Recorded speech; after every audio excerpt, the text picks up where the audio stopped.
Hi, and welcome back to the Tom Morgan Drum Studio.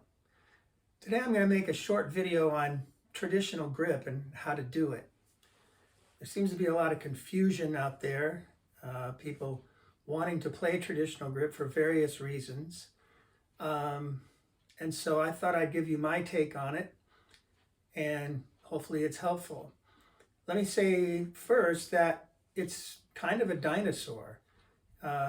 There's really no reason for the traditional grip that I know of, except drum corps like to use it because it looks impressive. Because when you have a snare line of 10 people and you have one hand making this motion and one hand rotating in this motion, the visual effect is definitely more appealing and interesting than if everybody played with a more efficient match grip. But the problem I see a lot of times is kids who learn match grip in grade school and middle school, then they get to high school and suddenly their director tells them, or the snare drum, the leader of the snare line tells them, we're all learning match grip. And you have 2 months to learn it because our first game's in August or whatever. Well, and I've had students that have had to do that, and it's very difficult to learn that quickly, and most people don't learn it correctly. And so what you end up with is a snare drum line where people are holding it in all kinds of kooky ways, and it makes it so they can't play as well. Whereas if they just would have played with match grip, the whole line would have been much cleaner. So I'm not a big fan of doing that. Also, there's the myth that, if you play jazz, it's better to play traditional grip, and if you play rock, then you want to use match grip. But that's a misnomer. There's nothing about the grip that has anything to do with what style you play. I mean, my answer to that is David Garibaldi, drummer for Tower of Power, plays traditional grip. You can't get any funkier than him. And Bill Stewart, one of the greatest jazz drummers walking on the planet today, uses matched and even plays brushes with matched. So it's not about the style. And frankly, if you've never played match or traditional grip up until now, and you're not being forced to play it for some reason in marching band, then I would recommend just sticking with matched, because especially if you're right-handed, why take your weakest hand and make it play two different grips using different sets of muscles, while your right hand is continuing to develop one set of muscles? And it's just going to there's nothing about this grip that's going to help you, I don't believe. But if you must play traditional grip, or if you're curious about it, let's talk about how to do it. It comes from a long history. Drums have a military history, and so for centuries, drums were carried on a sling, and they slanted from left down to right, usually. And so when you play, if you use match grip, you see what happens if you're playing on a slanted drum. It puts your entire left arm out of its natural position, and you get very tired very quickly trying to play this way. And so someone somewhere said, hey, Murray, try this. And so they changed it around so that it brings your arm back down in its natural position. But if you're going to play traditional grip, use a slanted surface. This is another pet peeve of mine.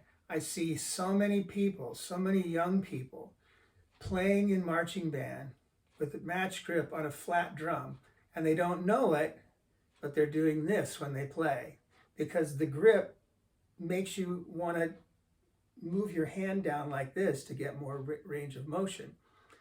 And so it may work fine when you're in your 20s, but when you're in your 40s or 50s, if you play like that all the time, it's going to come back to bite you. So play on a slanted drum if you're going to use traditional grip. Okay, that's why I've slanted my pad. So how does it work? Well, if you've watched my other video on grip for the match grip, you know that we started out with the natural position of our hand. We said a few things about it. We said the fingers are slightly curved. The thumb falls somewhere around the first joint of the index finger, and there's a gap here between your finger here, your side of your hand, and your thumb. And that's why when we use match grip, we just put the stick in there like that. Well, when I do traditional, all those things still apply, except that now I'm going to place the stick in here like this. My thumb is still falling on the first joint of the index finger. I don't want to pull it back like this or anything. It's just going to rest there. It doesn't really do that much. It just steadies the stick. I still have the gap here, except now the stick is going through the gap. These fingers underneath aren't doing a whole lot. This index finger is the one that is really, the stick is coming up against that index finger. The middle finger is lining up with these lower fingers down here.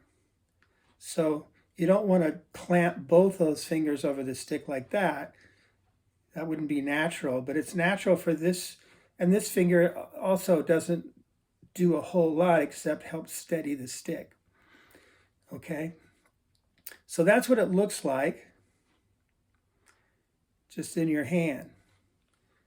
So when I come over to the drum, I've raised my drum a little bit than I did with match grip, and I've slanted it so that when I bring my hands down to where they're at the same level, I don't have to lean this way or anything. I feel like, because this is slanted, I feel real comfortable playing on this pad. Now, another difference is, unlike the match grip or the right hand that's going to be playing with a waving motion, the left hand is a rotation of the forearm. The entire forearm rotates. And this is the place where, students often get into trouble because they don't really understand that you're not going to be playing like this or like this with the wrist. I always say just take your hand up like this as if you're going to shake hands with somebody with your left hand, and then put the stick in there, and that's the way it should work. You don't want to look down and see the palm of your hand looking up at you. You want to look down and see your thumb resting on your index finger. So if I just play some single strokes with traditional grip, it'll look like this.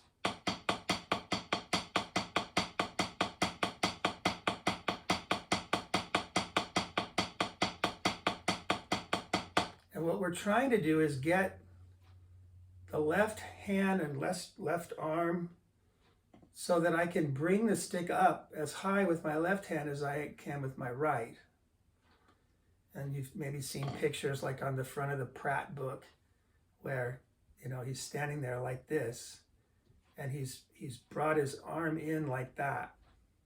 And that's the way, if you're playing a stroke from the shoulder, it's going to come like that. Okay? So to practice, I would just play all the exercises that you play with traditional grip or with match grip. Play it with traditional grip. All the rudiments, all the the stone stick control book, any of those things that you would have practiced with match, just go back and practice with traditional.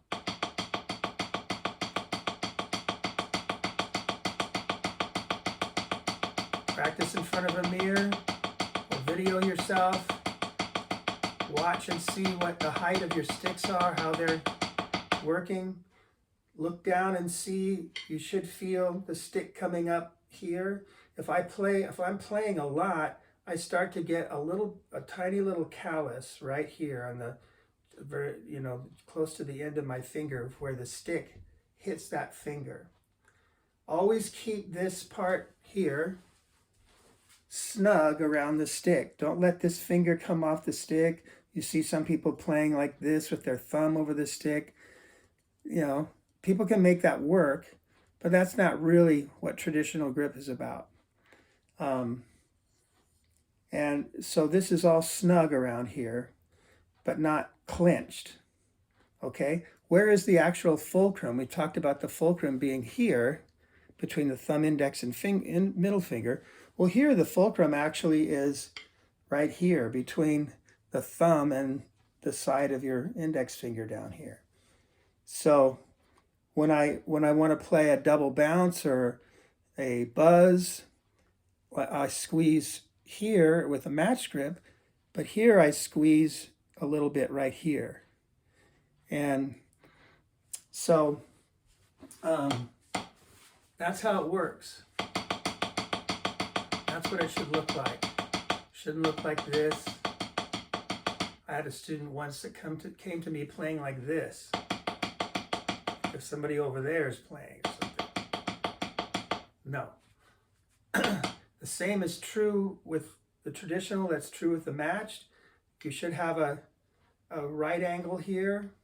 You shouldn't be playing with the left hand over here and your right hand over there, you know, like that. They should be just across from each other. I play roll.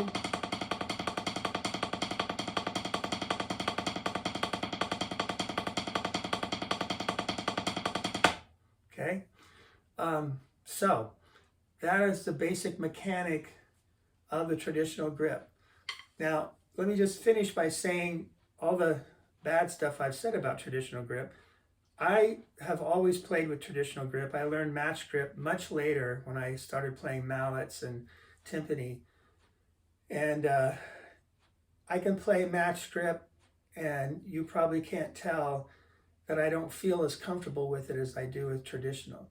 But I have 60 years of experience playing traditional grip.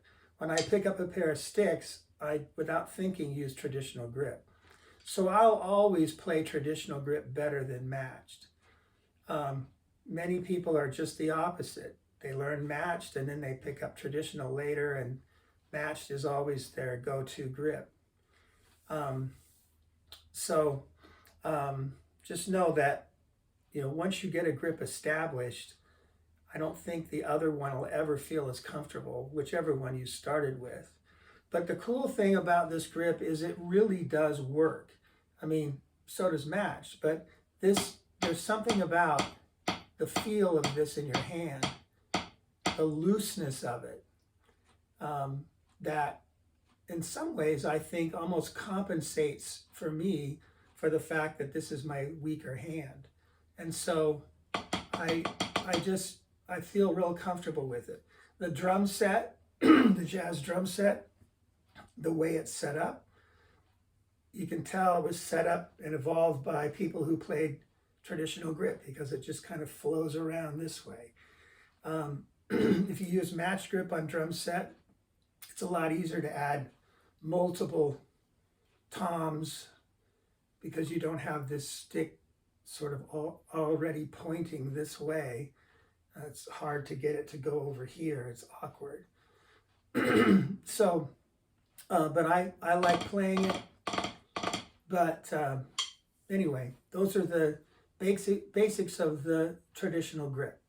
I hope that helps you. If you have questions or comments, please put them in the comment section below. And please subscribe and like this video. And I'll just see you on the next video. Thanks a lot.